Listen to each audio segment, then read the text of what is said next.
Hi, welcome to the Red to Black podcast. Here, you will learn how to invest in highly profitable private businesses to create abundant financial freedom.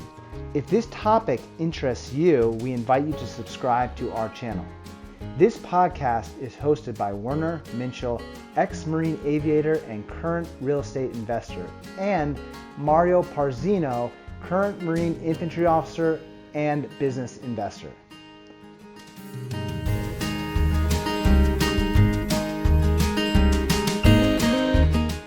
Good evening, everyone. This is episode number 14 of the Red to Black podcast with Werner and Mario. Mario, how the heck are you doing this evening? Doing well, Werner. How's Wyoming? Wyoming is great. We've had some thunderstorms roll through, so it's really cool to watch these grass plains because I'm in the grasslands of Wyoming. It's really cool to watch these thunderstorms kind of roll from west to east. We're up on the third floor of an apartment building. It's phenomenal. My kids love it. And actually tomorrow we're departing Wyoming, heading down to Cheyenne, Denver, Colorado, and then into the mountains, and then back to Los Angeles. What about yourself? Very cool trip. Yeah, I'm actually taking a trip to Los Angeles / San Diego on Sunday night, and I'll be there for 90 days. So I got a little TAD trip coming up. That's awesome, man. We're definitely going to link up. And for the listeners, what are these 6 topics for this evening's discussion? All right, number 1, weathering the storm. So you just talked about the thunder rolls. We're going to talk about wind, weather, and hail as it relates to businesses. Number 2, the ultimate economic test, time. Number 3, the oldest 30% operating margin businesses in the world. Number 4, movies, alcohol, and church. Number 5, the next 300 years. And number 6, when the bubble bursts, execute your short list. Let's get after it, Warner. Okay, so weathering the storm, wind, water, and hail. That sounds super interesting. What do you want us to know about that? Well, I think we could take a look at how we design buildings and kind of look at, there's these codes. I would say Florida and North Carolina are interesting places of how buildings are designed after a major hurricane hits those 2 states, and the code changes. They really learn stuff about windows, just the tolerance of how much wind and rain and hail and even debris a window can tolerate, and the code changes, and they redesign buildings. They get stronger. The buildings get better. And I think businesses, as they go through these recessions, or the best businesses, as they go through recessions, depressions, economic turmoil, they do a post-mortem on things that didn't go well, and they learn from it, and they have a more robust, when they come out of this, they do things differently. They have a more robust. The best businesses have made a better, make better decisions based on the post-mortem of economic turmoil. So that's kind of how I was putting this in physical terms about wind, water, and hail. What are your thoughts on that? Design is essential to any building. I know as a construction individual, there's always this cost analysis. Do I go high end of my construction? Do I go medium end? Do I go low end? What I found is you never want to go low end, meaning put in the cheapest amount of product possible because it'll end up catching up with you in the future. I would say go medium to high end. Do just enough value that's going to last you for the long term. And that's the same thing for our listeners when we're looking at a business. We want to look at, is the underlying business, has the quality been put in? And one of the ways to figure that out is to go look at the management, talk to the management, talk to the employees, see what they think about the business, how is it operating, is it operating efficiently? Ask questions such as, what is an obstacle you encountered and how did you overcome it? That'll tell you a lot about a business. If you're evaluating a business, buying a private business, talk to the individuals that run that business and see how they overcome these challenges. If you have a business that's very innovative, like you're talking about, and there's this feedback loop where they're constantly assessing and evaluating, and you have an underlying high operating margin business, I think you have a recipe for a very solid business. So to recap, it's really management, communication, that feedback loop, married with a high operating margin business. Yeah, I concur, Warner. I'd also say that there are no shortcuts that pay off long term. There's definitely shortcuts, and in the short term, there might be a payoff. But if you expand that out long enough on a long enough time horizon, there are 0 shortcuts that will pay off long term. They eventually the bill comes due, and it wasn't worth it in the long term. So, and I learned that from an electrical contractor here in Hawaii. You know, going to do troubleshooting of jobs, and people took a shortcut when they were installing electrical systems and panels, etc.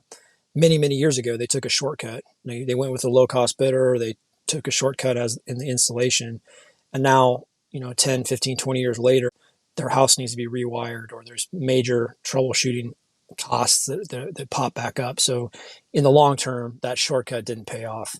It would have, if you would have done it right the first time, you would have paid a little bit more, but you wouldn't have to redo the whole job 10, 20, 30 years later. So that's kind of like, that's kind of the first salvo on businesses, is make sure when you're looking at them, you're doing due diligence to understand, was this built correctly? Yeah, and the same thing applies. So we're sort of talking about two components. There's the due diligence on the physical aspect of the business, also the technological side of the business, and then there's also the due diligence on the communication operational piece. So to give you an example of the operational side, my wife and I, we own a little Airbnb business in that fourplex in Los Angeles where we have a house and three apartments, and we Airbnb the three apartments. And you'd be amazed at how much you can learn from running just a small, simple little business. Because when we had that Airbnb business, which I've shared with you, Mario, we encountered multiple storms, and we made very efficient decisions based on the local dynamics of the economy, and strategizing what the future economy is going to be in terms of when Los Angeles disallowed long term, or excuse me, correction, short term rentals.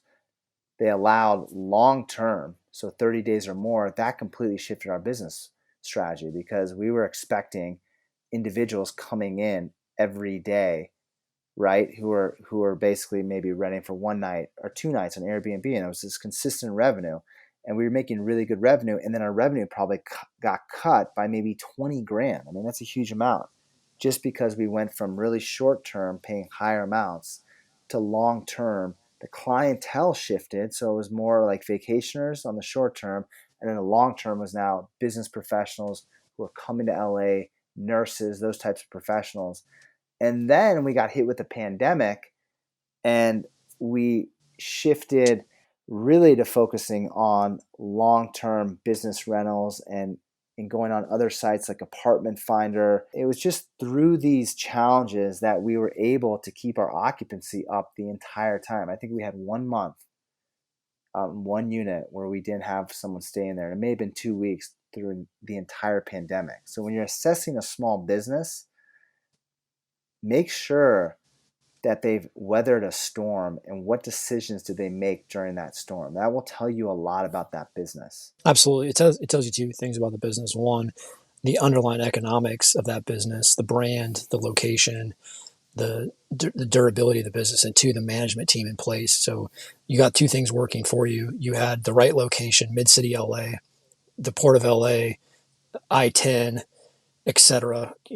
10 minutes of Santa Monica, 10 minutes of downtown, 10 minutes to University of Southern California, 10 minutes to University of Los Angeles, University of California, Los Angeles. So you had the right location, and then you had the excellent management in place. You and the Purple Merchant, diligently working that asset. You were Management was in place. This was not a management team that was aloof. You were on the spot, pivoting, continuously pivoting to work that asset, make it profitable, fix it up. And what's the total holder period? You've held that asset for around 7 years. Is that correct? 7 years and some change. Yeah. And has the value pretty much doubled?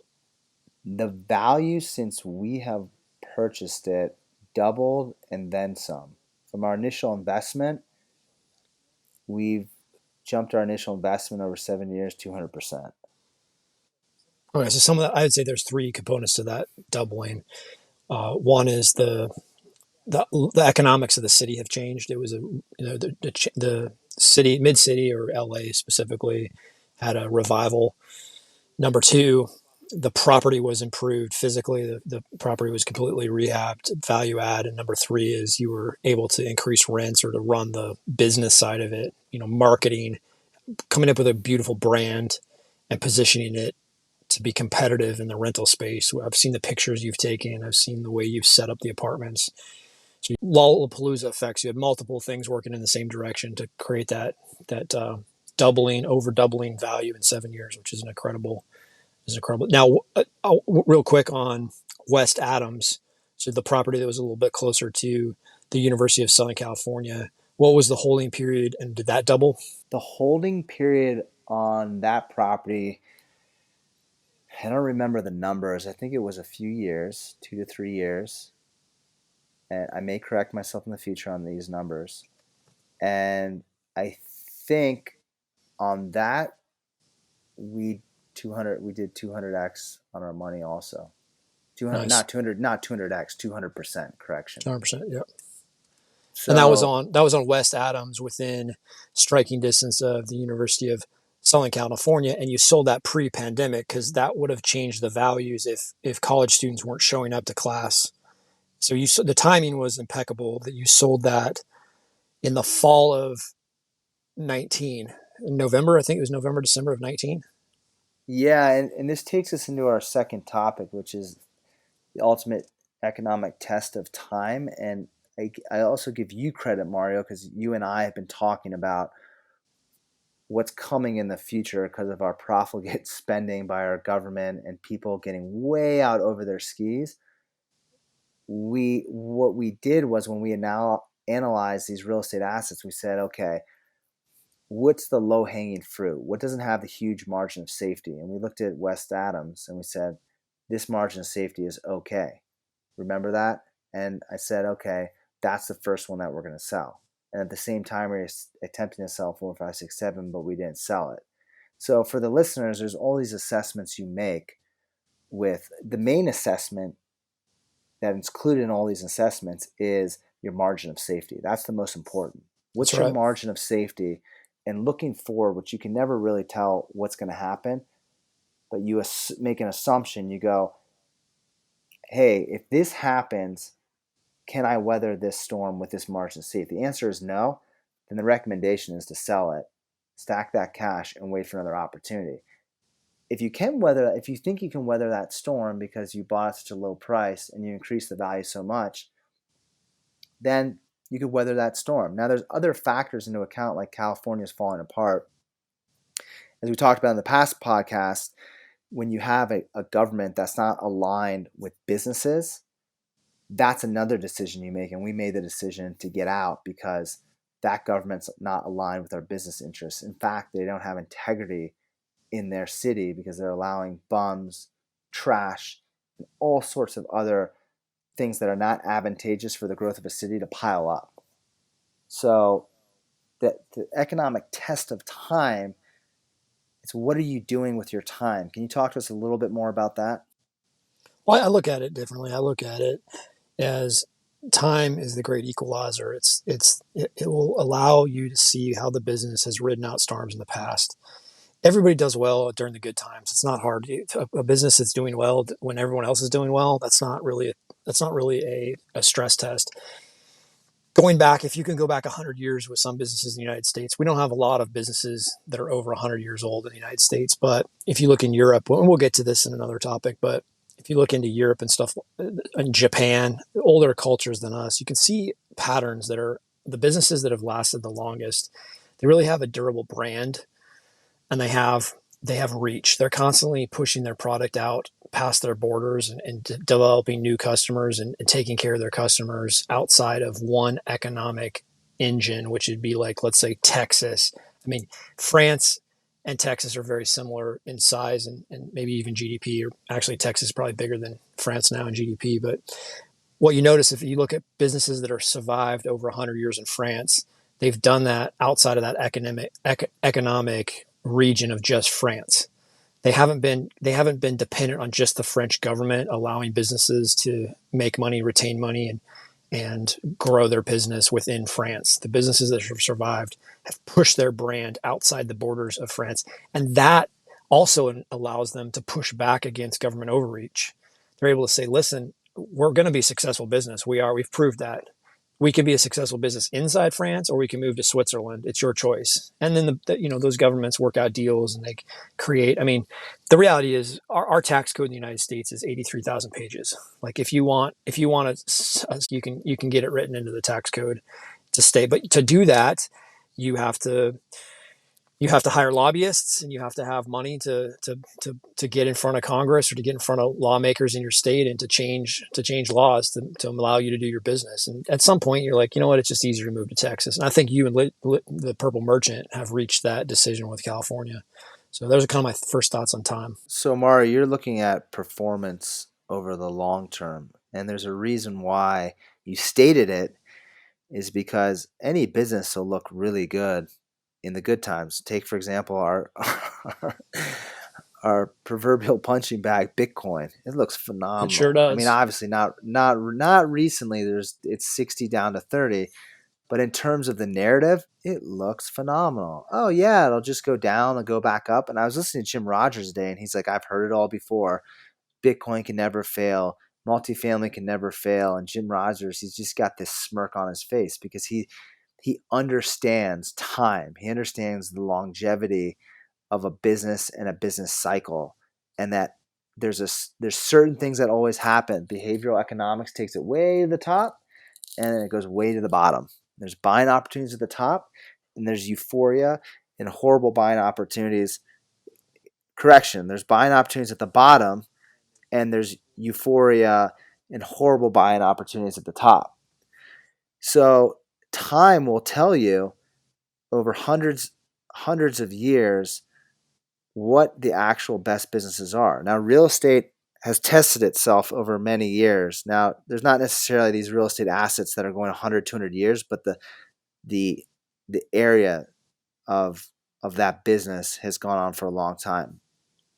But businesses like Beretta and other long-term businesses can show you, hey, this is a great business over the long term, and we've been able to manage multiple storms. I think that's essential when you're analyzing business. Now, if you don't have a business that's lasted 100 years, maybe you're looking at a business that's 10 years or 5 years. Look at the industry that's in. Has that industry been around for hundreds of years? Can you analyze the correlative effects of that industry? What are your thoughts on that? I like that you brought up Benelli, or not Benelli, that now they own Beretta owns Benelli. Beretta shotguns, they've made a tremendous amount of money. It's a privately held company, but they've made a bunch of money selling parts. Their shotguns, they will support, if you buy a Beretta shotgun, they will support you with parts until you want to upgrade that gun. I mean, it's a robust business that one, the gun will last 700 years and they will continue to sell you little springs that maybe cost 30 cents to to produce for a high margin. Their parts business is extremely high margin. I mean, it's almost like a Swiss watch. If you're going to buy a Swiss watch and you need to replace a part, you're not gonna get a knockoff. If you have the money to buy that watch, you have the money to buy those parts, and the parts are really very reasonable to manufacture. The price of a little spring is pennies, really, when you're manufacturing a lot of them, but they don't sell them for pennies. They sell them for lots more than pennies. So they have a niche, but it's not selling shotguns only in Italy. They you can go around the world, and if there's a bird hunting community somewhere you live, South Dakota or North Dakota or Chile or Argentina or Alaska, you're going to see a lot of Italian shotguns, and there's a reason. And they've survived. That business has passed the test of time very well. Yeah, and I'd also say looking at individuals, because you consider an individual a business or a brand. Just as an example, look at like a great basketball player like Michael Jordan, who's lasted the test of time. And he wasn't necessarily, when he was coming out, he wasn't like a top pick for basketball players. He worked his butt off. And a guy like Dennis Rodman, he actually was a horrible basketball player, but he was phenomenal at assists and grabbing rebounds. And he just understood how to provide value. And that's what we're talking about. How do you provide value over a long period of time? Look at golfers like Phil Mickelson, right? He just keeps going, keeps providing value. So whether it's an individual or a business, look for someone or some entity that provides value over the long term. And usually a better quality business with a higher operating margin and better management in place will last over the long term because they have some one thing working in their advantage. That's called the margin of safety.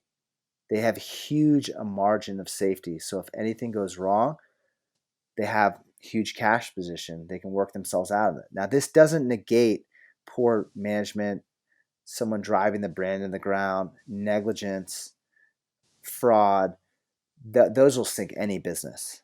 So with a solid management, great margin of safety, and a solid brand, that business is going to last for a long, long time. Concur. Let's step into number three, oldest 30% operating margin businesses in the world. I picked three, Warner, to discuss, but you probably have some other ideas based on your research. I picked Roman Brewing Company out of Belgium. So Roman Brewing Company primarily brews three types of beer: a Belgium ale, they brew a French beer, and they brew some German beer, and they have brands associated with their brewery. They were started in 1545. They've lasted 476 years. So they buy basically grain. They have some yeast that they've probably been cultivating or continue to stay alive for many years. And they brew up huge batches of beer and they sell those brands. So 1545 to 2021, 476 years is the Roman Brewing Belgium beer company. The other two businesses were both started in 1688. One is Lambert's Chocolate out of Germany. So I think this is another 30% operating margin business. They're competing with, Swiss chocolate, Belgium chocolate, but it's a German company, and they've been successful for 333 years buying cocoa, sugar, I guess milk, dairy products, and making some of the world's best chocolate comes out of Europe. And the last one I picked was Lloyd's of London, an insurance. I was going Lloyd's to of say that London. So one. they've created free float, and we can go into what that means, but they've created very low cost ability to use money, almost free money for periods of time. So they take in all these insurance claims or these insurance premiums, and then they pay out claims. But in between time of taking in a premium and a claim coming down the road, they have a time to use that capital, and they've done really well. So they've also exactly, so 1688 till 2021 is 333 years. They're based out of the United Kingdom. And then we could go through a list of these, Warner. We can go back even a couple hundred years before that into Japan, a lot of European countries, even some things that are like, there's one out of Lithuania. There's some stuff that's been through some horrific time. Russian invasion, just huge, massively disruptive world events, and these businesses have ridden those storms out. Those are things you're like, well, there's some confidence that they can make it through, some turmoil, some civil turmoil or some political unrest when they've made it through massive world wars. Any thoughts on the oldest 30% operating margin businesses? A question for you. What do all these businesses have in common? I'd say the chocolate and the brewing company have wonderful brands. I would even say Lloyd's has a brand that in the consumer's mind talks about durability. Lloyd's is like, we're gonna pay. We are robust in our ability. If you have a problem, you have an insurance contract with us. We're gonna be there when the chips are down. So I would say brand. That's interesting. So why do you think these brands outlasted other chocolate companies or other brewing companies or other insurance companies? I mean, I know Lloyd's was they were one of the first insurers that insured uh, basically ships going, I think, across the I think they made some Atlantic, money in correct? that. Absolutely. They're strategically located, so there's some locations that help. One, they're in the right industry. The chocolate and the brewing is in industries where you see a lot of companies that last hundreds of years. So they're in the right industry, those ones. The insurance is a little harder for me to pinpoint. Why has Lloyd's lasted and some other ones have been bought out or sold or dissolved? One is location. They're in a very stable. The United Kingdom, they have their problems like every other government in the world, but it's one of the most stable governments in the world. There's a handful of governments that you could really trust they're going to be pretty stable with their currency and with their laws. There's not huge. The pendulum swings back and forth, but there's not these massive swings with their political system. It's a pretty stable. It's got its problems. I'm not advocating moving to the United Kingdom.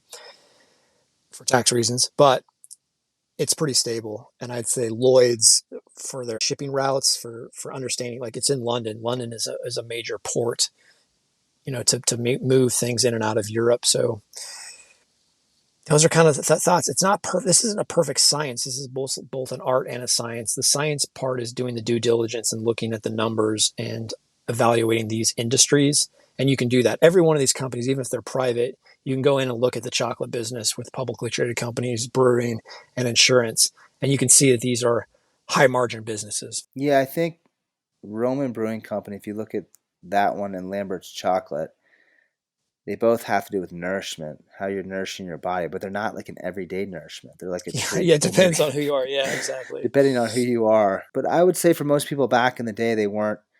Maybe they were going. Obviously, they're going to the pub every day, probably drinking Roman Brewing Company.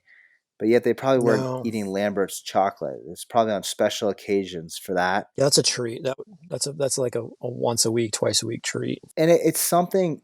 If you probably asked anyone, maybe not the people that don't drink, but if you ask anyone, they look forward to enjoying like a good ice cold beer or a nice well crafted chocolate. That's something that just imprints in your mind. You could probably think of the last piece of chocolate you had or the last beer if you're a connoisseur of those two products. I mean, they kind of imprint in your mind.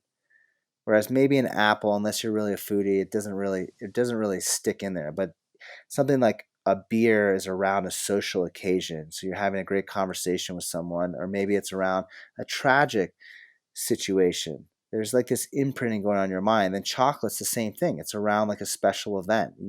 Or maybe you bought it for someone Right. else as a gift. So there's like these, I think there's this like social aspect and really sort of emotion around both those companies. Now Lloyd's of London, I remember researching them a long time ago. I think the reason they're still around, there may be a correction on this, is they're a very professional company, and I think they've always paid out. They've just done business There's the right trust, way from the absolutely. get go. They've always understood that. I think that's the key thing that's kept them around for the long term is the trust, because they always were the best at knowing exactly how to insure these vessels, and I think they knew the numbers on it. They knew what failed, and they knew exactly their margins. And I think that's the reason they're around for such a long time, is because they develop trust and they develop this brand name, and they always pay out. Now, I may be incorrect on that, but those are my thoughts on Lloyd's of London. And I think so. I think a great brand creates an emotional trust in the mind of an individual who's buying that brand, and that brand maintains that trust over 300-400 years. That's a phenomenal brand if you can maintain that. And I think what also helps is all these businesses are great underlying businesses. I don't think they're every year scraping by trying to find cash over here, cash over there. I Yeah, think these yeah, guys they're are not. These flush are with not cash, high if I had to debt guess. businesses that are running off of massive amounts of debt every year. I'll admit my sins, on this podcast. Warner spent 4 months on the North Shore of Hawaii. I have a job out here, so I was working during the day, but I'd had a lot of time off. This was during COVID as well, or like the height of the lockdowns. We taste, or correction, I tasted every Hawaii produced beer during those 4 months, and maybe one of my best friends drank it with me. We won't discuss that, but we couldn't Oh no, I drank a little bit too much, and now I've backed it off as we focus more on. we couldn't find a good Hawaii beer. Like we drank every beer is produced in Hawaii, trying to find something. And then I brought up a 12 pack of mixed Belgium ales.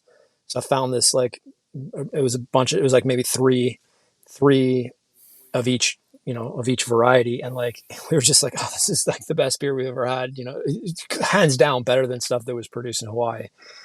And it's just if you're only going to have a few beverages a week, you can afford to drink the good stuff. And Belgium ale, man, it's tasty. Chocolate, same thing. I'm not going to eat chocolate every week or every day, even every week, but some German, Swiss, Belgium chocolate, it's just it sticks with you. You don't mind paying the premium because one, you're not buying it that often, and two, when you enjoy it, you're like, wow, that's a great piece of chocolate. That is divine. Lloyd's of London, yeah, I think it comes down to trust, and they haven't obviously they've done this right. Is they haven't gone after bad deals. They haven't reached for float that's a bad deal. They've appropriately priced risk. They've had a track record where they go out with their actuaries, and if the premiums if they can't get a certain premium for the risk that's commiserate with the risk they're taking, they don't do that. They don't write that line of insurance. They pass. They go into a different line of business. They do something else. So knowing when to say no in insurance is paramount. When the numbers don't, when you're taking risks, you understand the risk profile, you're taking that risk and the premiums don't relate to that risk because there's too much supply and there's little demand. So the prices are off for the risk you're taking. They don't write that contract. They don't write that insurance premium. They don't chase float. So they've done well. So those are three. I mean, they've lasted 476 on the beer and 333 years on the chocolate and the insurance. They know how to ride out storms, or they're in the right industry that is able to ride out storms. Tesla, I'm not confident that they're going to ride out storms for 476 years. It could be. It could. Elon Musk could. Well, they've done one thing correct, and that's use the name of Okay. Tesla. That, I mean, I agree with you, the underlying economics of it, but they were smart in choosing Tesla, which goes back a long time. I mean, that brand and Tesla alone, even if that business per se doesn't survive, they could jump that name to another business. So I think the best value in that And business is the yeah, name alone. the battery technology. I think there are some things that's. I'm glad. One, I'm glad it started in America. That's a win for our country. I think Elon Musk is a phenomenal salesman and engineer and entrepreneur. He under delivers a lot on his promises, but he's still doing much better than most people at providing value to people. And people that buy Teslas are generally happy with them. There's not this huge like these are a horrible car. They're genuinely happy. They're fast cars. I think they're ugly. I don't want to sit on a battery bank. I don't. Yeah, I don't I like listened I to don't a like him either. a gentleman who's into like restorations in Southern California. He owns Icon. Yeah, It's a car yep. business. I'm drawing a blank. My mind's not keeping up with his name right now, but he sat in the back seat of a Tesla and he says, he's found some errors of the design where it's like the seat belt in the back seat is like blowing cold air into your ear as you're going down the road. And he's like, it's not the perfect car. They're working this thing out. Like it's in beta development really. These electric cars, and it's a small market. You're not going to see a bunch of Teslas in the middle of Wyoming when you have 400-pound elk or 300-pound elk walking across the road. You don't want to mess your car up with an elk in Wyoming. So you're going to drive a pickup truck. You bring up a really interesting point that just hit me. The reason that makes these businesses so simple, Roman Brewing Company, Lambert's Chocolate, and Lloyd's of London, if you look at them, they're That's right. actually very simple businesses. You buy a beer and it tastes a certain way. You buy chocolate and it tastes a certain way. You get insurance and you know the exact outcome. Those are very, very simple outcomes of a product or service that they're selling. Tesla, seatbelt, air is blowing in my ear, the right tire comes off. Things, if the thing says I'm going from LA to San Francisco for a business meeting, I'm so tired because I've been working 8-hour weeks. I fall asleep. I wake up and I'm in Oh, yeah, I San mean, we're talking Diego. about an Who the heck autonomous knows what the vehicle. hell? We're talking about a vehicle that drives itself. Like, talk about the liability. I know Yeah. it's a Oh, and the nightmare. It's a nightmare complexity. business. I mean, I'm glad he did it. I'm happy that he pursued his passion. He's obviously a very wealthy man, and this is I don't think he couldn't do his the way his brain. Again, this is assumption. Never met the man. Just listened to a couple podcasts he's been on. I don't think he could do anything but create businesses. I don't think he'd be happy golfing. I don't think he'd be happy going down to Puerto Escondido and surfing barrels. He would not Nah, be he happy wouldn't. rock climbing. He would not be happy skiing. Like his joy in life is to create and not only that, but go after like the most difficult situations possible. Like he's not into beer brewing beer. It's a simple business. You're buying commodities, grain, you're adding water and yeast, you're boiling it, or you're bringing it up to a boil. You're cooking that sugar out of the grain. I mean, it's a very simple. And you want to have some mystique. You want to hire the best brewers, and you want to have some mystique and brand. There's some branding. It's enough to interest most people. That's a complicated business with supply chains, etc. But Elon Musk would be bored out of his mind running Roman Brewing Company out. Lambert's chocolate. I think to close this one out, from what I'm finding from our conversation, when you're looking for a great business, I sort of what I'm going to create next is on the foundation of the words that Jim Rogers would say. If you want to become extremely wealthy, There you go. be as boring as possible. Invest in businesses that are boring. And Yep. when he says Bingo. boring, it means simple. Brewing beer is simple. Lambert's chocolate is simple. Lloyd's insurance is simple. Actuarial tables, they don't change. They're the same. So on top of that, simple businesses also create high margins. And then, so if you're looking for high quality business, look for something that's simple with high margins and it's got a great brand over the long term. And you'll do really well if you buy at a great price. So moving on to the next point, movies, alcohol, and church. What are your thoughts on those three areas? I think they do the best in recessions. So if you're going to go through a recession or depression, movies, let's just call it entertainment, low cost entertainment. I know going to a movie theater right now with the pandemic doesn't look like a good business, but kind of remove that. Think of more like digital entertainment that you can download or that you can view. Even really YouTube, I would consider it very low cost entertainment. It's almost free if you don't think you're the product, meaning you're not taking it. You're consuming commercials, so you're paying for it in your time. You're still paying something. It's you're paying your $3 admission to YouTube per day by consuming a little bit of the advertising, and they're producing revenue with that. But movies are going to do well in recessions. Like it or not, some people don't like this business because it leads people to fail in life and trip up. And we both know many people have lost their careers and it's been destroyed. It's everything in moderation, but alcohol business does well. The alcohol business does very well in recessions, depression. People are staying home more and they still want some relief after the hard day in the factory or a hard day of work. They want some joy in their life, and right or wrong, a nice cold beer after a hard day's work is refreshing, and it brings you back to, like, there's a little joy in your life. There's a little pleasure in your life. Your life doesn't completely all suck, even if there's a recession or a depression. I have a nice cold beverage.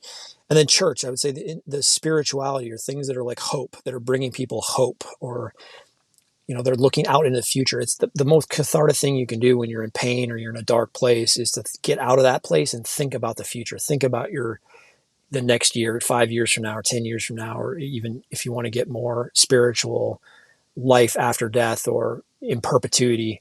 And churches do well, like spirituality does well. Let's put it that, let's not be specific and just say, this type of religion does well. No, I just think giving people hope in times of despair is a very positive business. And at the end of the day, it's people are engaging with that hope. So those are kind of my initial thoughts on movies, alcohol, and church during a recession. Anything to add to that, Warner? Yeah, three things you covered, which was entertainment. So that kind of brings in wonder, curiosity. It kind of takes people into this fantasy type world. So it's like they've been dealing with their job all week, and now most people don't love their work like you and I do.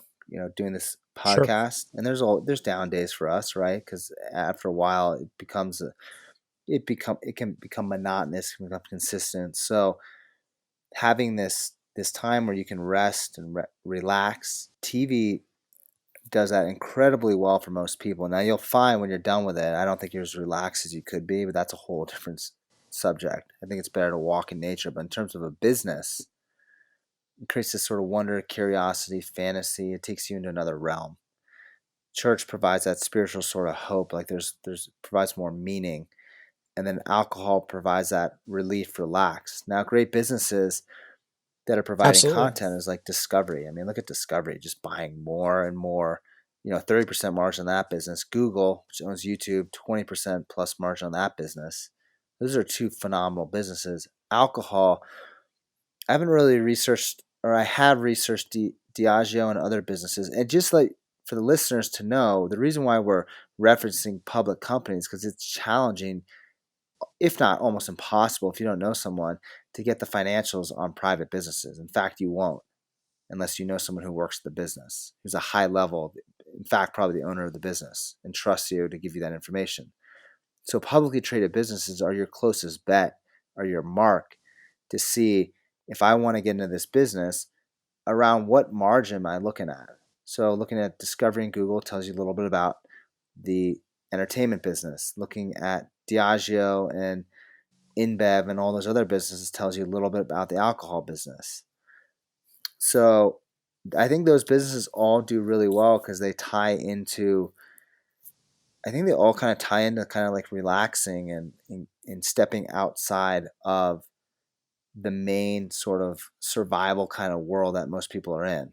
And it gives them reprieve. It's reprieve from the current depression or recession. Even in like church, I would even say like Oprah Network is a type of spirituality for women or for people that are connected to there. There's like a hope there. She's selling a type of new age spirituality, and it works. Like Oprah's biggest problem is that she can't. It's her name. They want more Oprah. Like she has her network now, and it's like Even Tony yeah, Robbins. I mean, absolutely. Yeah, he is selling. sells like a performance, which I'm kind of in that realm, but it sells this.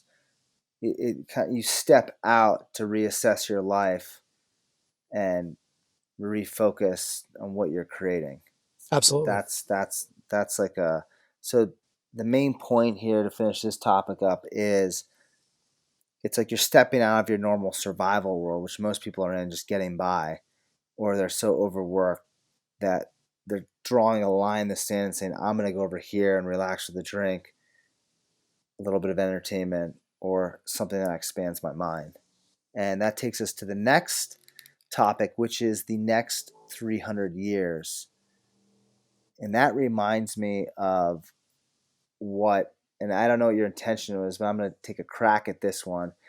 It reminds me of what Jim Rogers says is if I could control people's investment habits, I would only allow them to buy 20 companies for the rest of their investment lifespan, whether it's 40 or 60 years. And the reason he says that is his goal as a professional investor is to get people to focus on buying the right businesses and waiting for the right businesses and to get out of this cycle of buying at every part of the cycle. I just got to buy to make money. That's not what the best investors do. The best investors wait patiently for the best opportunities. And that's why he talks about limiting how many businesses you're going to buy because you only need to buy a few to do really well. What are your thoughts on that? Absolutely. It's boring.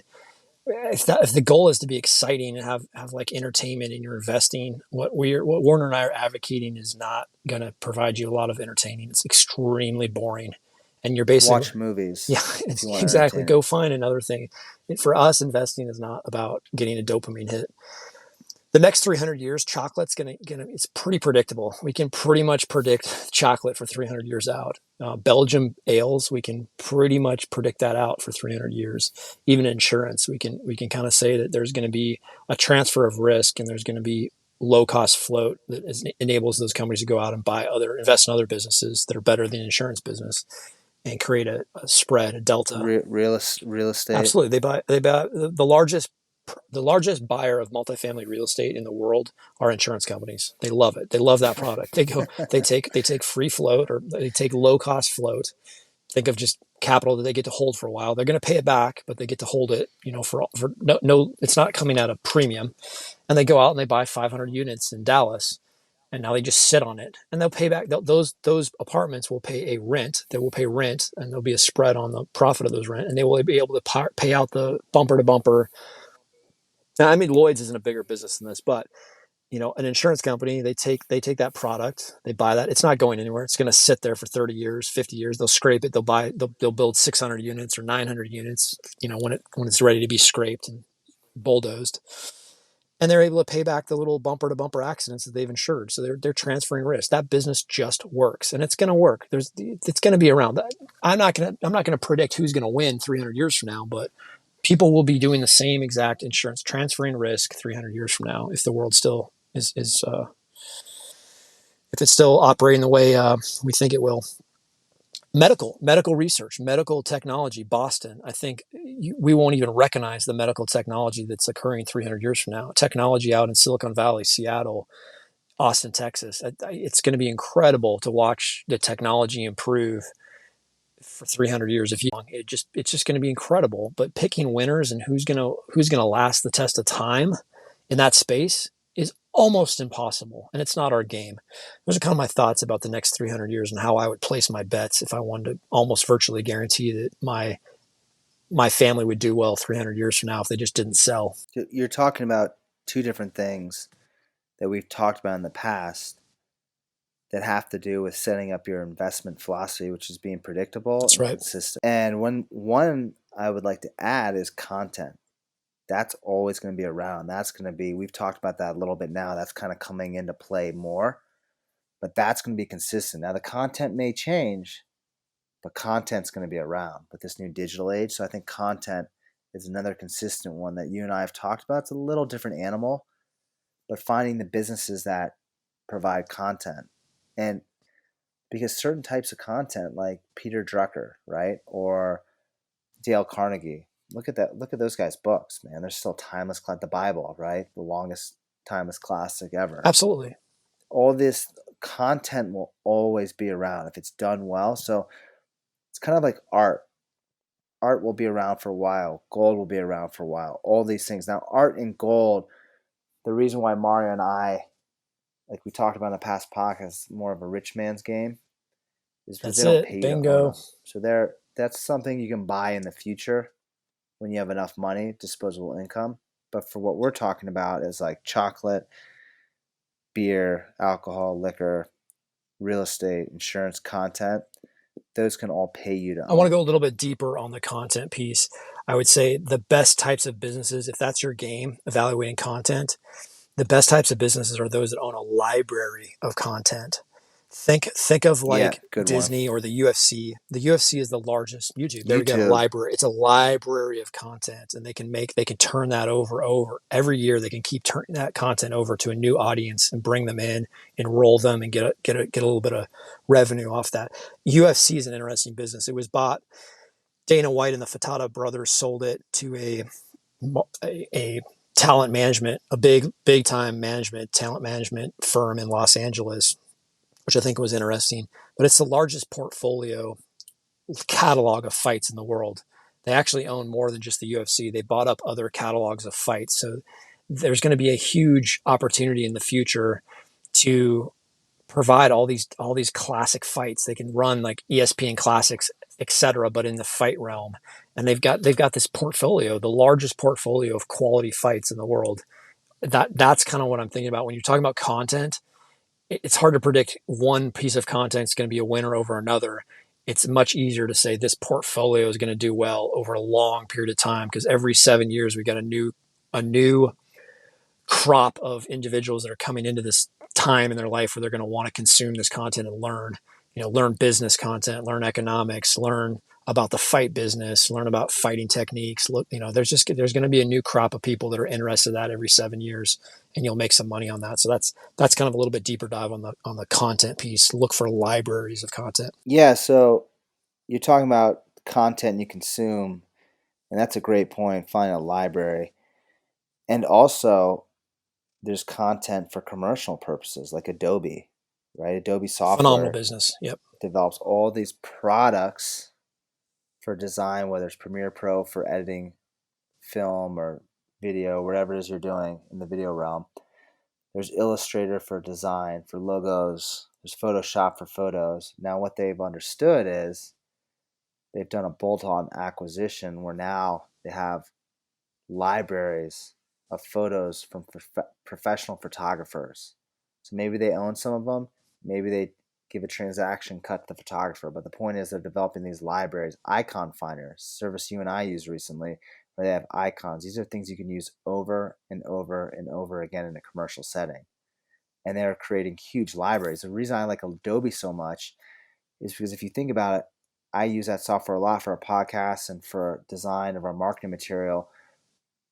They've linked it up in their whole system where I don't have to go outside their ecosystem to go get icons or photos. It's all there for me. I can get it free with my paid subscription. Well, it's really paid. If I want to go deeper and buy a photo, then I can buy a photo versus having to go to another site, logging in, buying the photo, then pulling into their design software. They've made it easy. So they've seen, Adobe sees that. They see the bolt on acquisition, like we talked about, of design software. Oh, I'm also going to need this content. So that's a hugely powerful company, and they see the power of a library of content, and they're only going to expand. So those are my thoughts on content, and that brings us to our last topic. When the bubble bursts, execute your short list. I'm thinking of Dallas here. I wrote that because I want to meet this guy named Dallas someday. He's got his battle roster. I mean, when now I'm gonna move that to a different realm, but let's just explain what the battle roster is. When you need to cut heads, what is the battle roster? So yeah, I remember I was on a call with Dallas, who owns, I won't name the shop. He owns a tile shop, tile fabrication, cabinets, and flooring here in Wyoming. And he services multiple different areas of Wyoming. He's got a CNC machine, and he knows he's got a bit of an overhead right now because the economy's booming. But he says, "Yeah, hey man, I always got a Oh, battle battle file. file. That's it. Battle It's in file. my desk," and I'm picturing like an old Marine Corps That's desk with right. like a metal drawer and like just I don't know, whatever type of top they have. It's the ones that you hit, put a nail or put a hammer on, it bangs off the top. It's like a compressed fiberboard. They're kind of crappy, or maybe it's even a metal top. But the point is, he probably doesn't have that type of desk. But as an ex-marine, that was the vision going through my head at the time. So I'm picturing this drawer that kind of slides open, and when it slams shut, it makes this huge smacking noise of the metal clanking against No, each they're built. other. I mean, there's still desks in the So, Marine Corps. Just to jump in here, Warner, that have ashtrays that are still built into them, and you're like, wow, we haven't upgraded for a oh long jeez, time. The first sergeant used to smoke in his office, and he'd have an ashtray built into the. It came there from the factory, but you just take the ashtray out at the end of the day, throw out the butts, and put your ashtray back in your desk. And we still have those type of desks in infantry units in the Marine Corps. That's how cheap we are. We're not upgrading. You're right. That you from a mile away, you can hear the desk opening and closing for he's getting the NJP paperwork out. yeah, and I just remember my time sitting in asbestos laden hangars in Hawaii that were there since World War II, and then in the concrete bunker in 29 Palms of the Unmanned Aerial Vehicle Squadron, which is drones for those of you that don't know what that means. And there were all these metal desks. When he's describing that, it's taking me to this vision because he says battle. So when I think of battle, I think of Marines. And so imagine Dallas is pulling out this file, and he goes, "Yep, I know exactly what I'm doing. Economy tanks." He's like, "I know you're going. I'm cutting this, I'm cutting that." And I was like, "Wow, that is super, super smart. I can probably count on one finger Dallas is the only person I know who has a battle file. I don't know anyone. Not me. Not me. I don't even know if you have one, Mario. I mean, I have an idea what I'm going to do, but I don't have a file. You're going to go. You're going to go. This is going to get cut. Mario's already living way below his means, so he's probably already good there. He's got a built-in battle file that runs every day. So my point is that preparing this ties into your margin of safety. You have a margin of safety, but knowing when the economy goes down, how much are you cutting into your margin of safety? And knowing what's going to get cut when will reduce the bleed of your business and increase the margin of safety as it's being reduced, if that makes sense.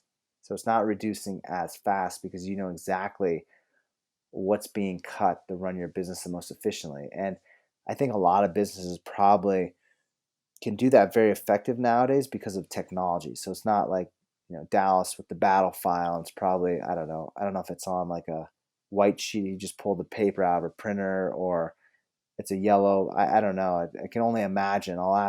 Maybe I'll ask him to take some pictures for me. But so I imagine this file comes out. It's got scribbled in pencil or pen, half of it smudged. Hey, I'm gonna fire this. Oh, darn, I didn't mean to fire that guy.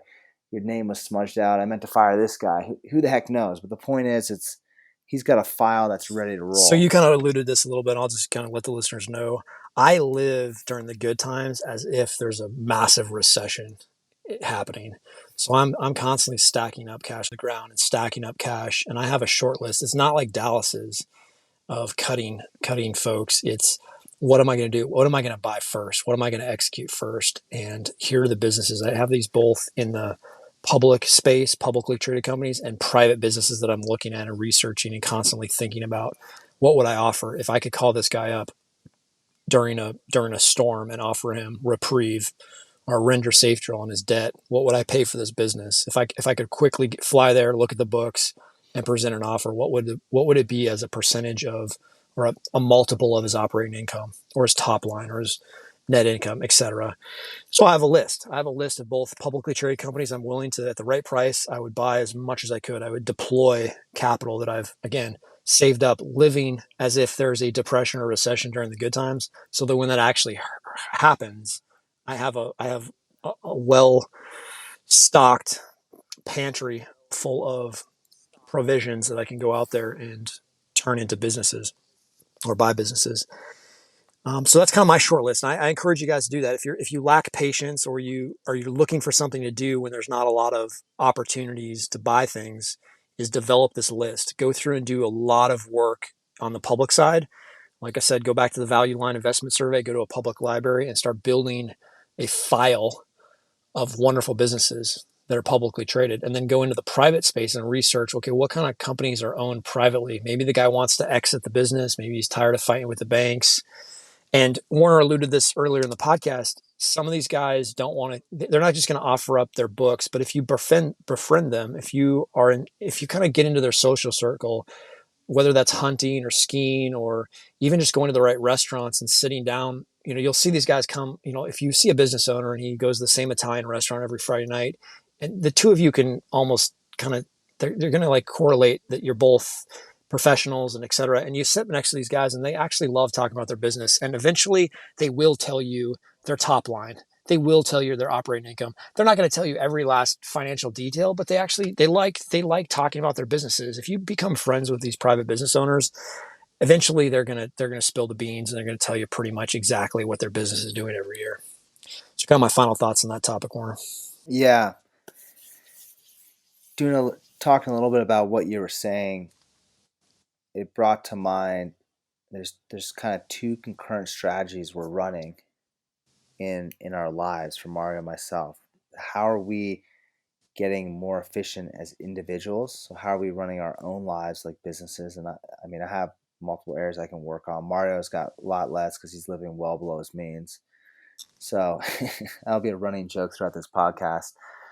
And then also the other concurrent strategy is now we're looking at other businesses. So what are the decisions, if you can get the information, that they made during a massive storm? Did they downsize appropriately? Did they make smart decisions?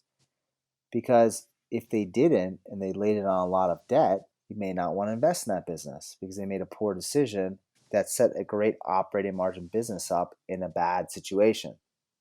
So there's so many things to think about when buying a business, but it starts with you. How are you running your own life? Because if you're running your own life efficiently and you're running your own life like a business, then you'll be able to ascertain what's actually going on in a private business much more effectively versus you as yourself being laden with a bunch of debt, a bunch of responsibilities, no battle file, you have no idea which direction you're going. You don't know how much cash you have. Two hands comes to mind. And it's just like an SH you know what show all the time. And you're reacting versus being proactive. Those are my thoughts. Excellent thoughts, Warner. I think we'll land the plane here. Great conversation. Really appreciate your time and your support as we kind of try to figure this thing out together and kind of go through the uncertainty that this world's currently presenting us with. So thank you, brother. Yeah, thank you. And for all our listeners, if you love this amazing content that we're providing, we ask that you subscribe to our channel, hit the bell notification so you can get updated on future podcast posts. And as always, please provide your comments below. And we love connecting with you. We love hearing from you. And we look forward to speaking with you in the future. Thank you so much.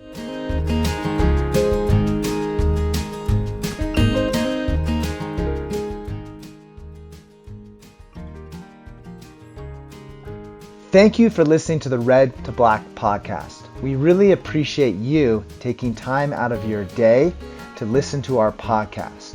If you would like to connect with us in the future, you can find us on LinkedIn simply search for Werner Minchel or Mario Parzino. Also, you can find a link to our LinkedIn profiles in the profile section of the podcast. Thank you again for listening, and we look forward to connecting with you in the future.